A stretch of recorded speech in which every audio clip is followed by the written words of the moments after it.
1, 2, 3, go! Bonjour tout le monde, j'espère que ça va bien. Mon nom est Rick, la plateforme Boxing Club. Nous allons parler de plusieurs combats aujourd'hui. On va parler donc de Ryan Garcia. Très beau combat qu'il a fait contre Rolando Romero. Aussi, on va parler donc de Canelo Alvarez qui s'est battu contre William Skull pour aller chercher la ceinture IBF qu'il a été obligé de laisser aller pour ne pas se battre contre le premier aspirant de cette ceinture qui était M. Benavidez. Donc, on va parler aussi de Badou Jack, on va parler aussi de Munguia contre Suras,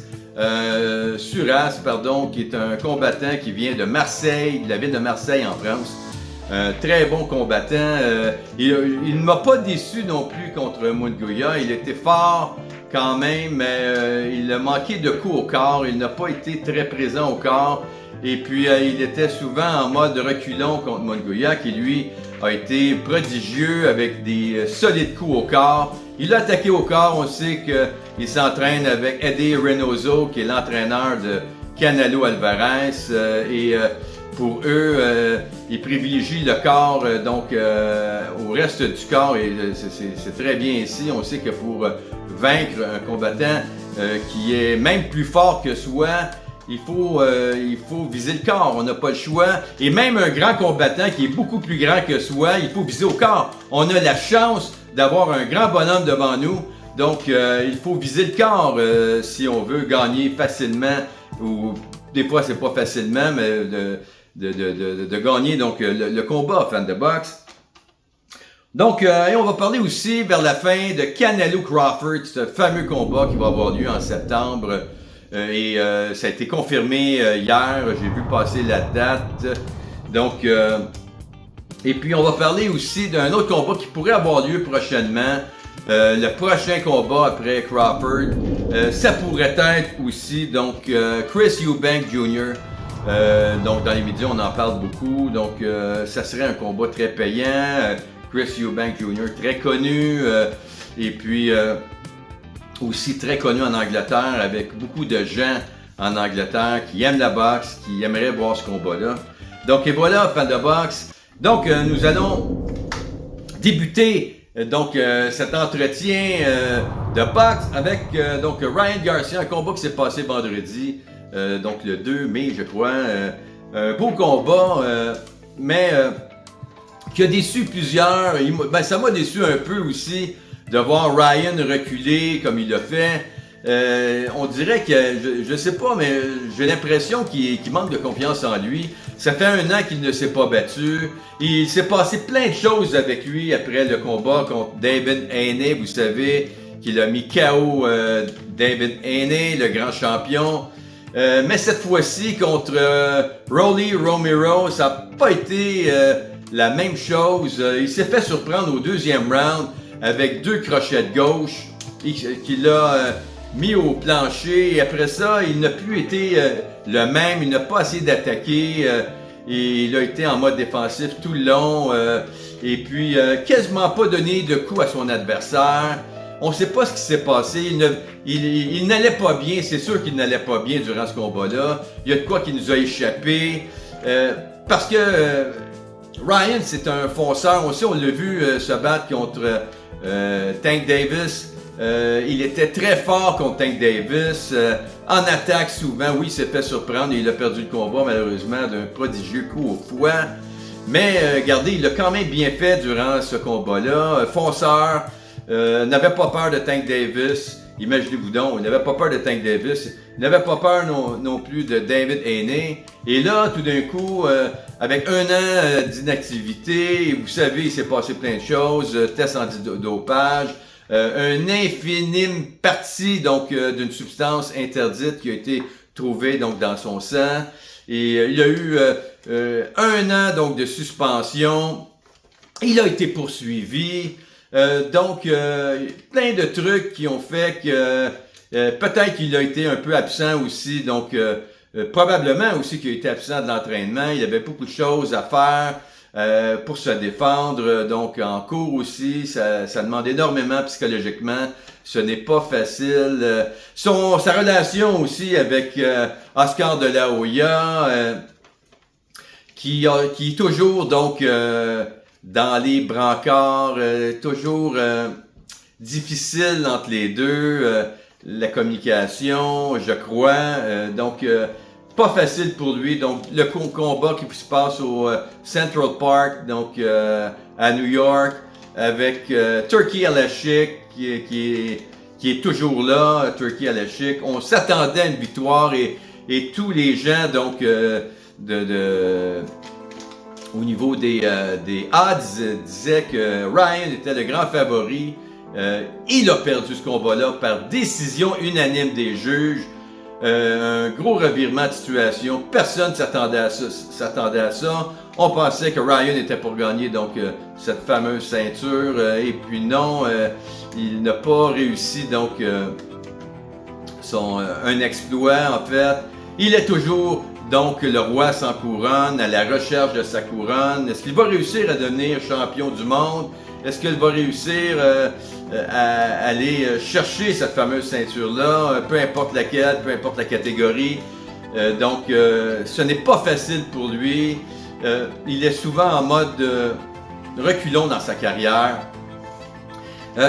Aussi, quand on a vu le combat, on sait que Jim Lampley, anciennement de HBO, a mentionné que Ryan, vers la fin du combat, il était un peu exaspéré aussi de voir le combat, que Ryan manquait d'aplomb dans ce combat-là, manquait d'agressivité, de détermination. Connaissant Ryan, il s'est passé de quoi durant la fin de semaine qui a fait qu'il a été comme il a été, donc un combattant qui avait de l'air pas très confiant en fait. Mais comme je vous ai expliqué, c'est normal. Moi, je le vois normalement. Il va, à mon avis, se reprendre. Il est tout jeune, ce jeune homme-là. Donc, le roi des médias sociaux, il est moins présent dans les médias sociaux. Il a appris Ryan à la dure. Donc, et voilà. Donc, comme j'ai mentionné, sa relation aussi avec Oscar de la Hoya. Et puis, le lendemain, il y a eu une belle carte de boxe avec 3 combats qui nous intéressaient plus que les autres. Donc, Canelo Alvarez s'est battu donc contre William Skull. Un combat un peu inégal. On sait que William Skull, on dirait qu'il se battait. Il savait qu'il était pour perdre. Il se faisait marteler au corps. Il n'a pas eu énormément de coups. Il y a eu une vingtaine de coups au corps. Canelo ne jabbe pas. Canelo, c'est un killer puncher, comme on peut dire. Et puis, finalement, Canelo a gagné par décision unanime des juges. Skull manquait donc... il tournait alentour du ring, il se poussait de Canelo, il connaissait la puissance de Canelo. Canelo n'a pas fait de KO depuis 2021. On sait que Mohamed Ali, quand il a ralenti le dernier combattant, qu'il avait mis KO, je crois, il y avait... je crois que c'était Richard Duns, je crois. Après ça, il n'a plus mis de combattant KO. Donc, et voilà, fan de boxe. Ça a été donc un combat. On savait que Canelo était pour gagner de toute façon. Il est allé pour aller chercher sa ceinture IBF. Il est prêt maintenant pour prendre sa retraite éventuellement. Il a toutes les ceintures. Il est le combattant incontesté. De cette catégorie-là, qui est 168 livres, super moyen. Donc, beaucoup de choses qui s'en viennent probablement pour aussi Canelo, qui n'est pas prêt tout de suite à prendre sa retraite, mais ça s'en vient. Il est indépendant de fortune, il est riche, il a investi dans le pétrole, donc dans les stations-service au Mexique.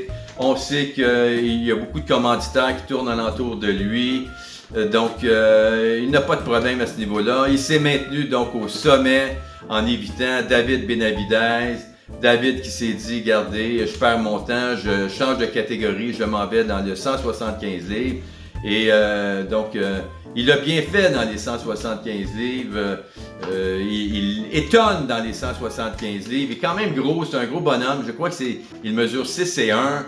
Et il est rapide. Lui aussi, même chose, flat foot sur le plancher. Comme on peut dire, pas de style, fonce toujours en avant. Il n'a pas de technique arrière pour se défendre parce qu'il est toujours en avant, il n'en a pas besoin, il est très puissant.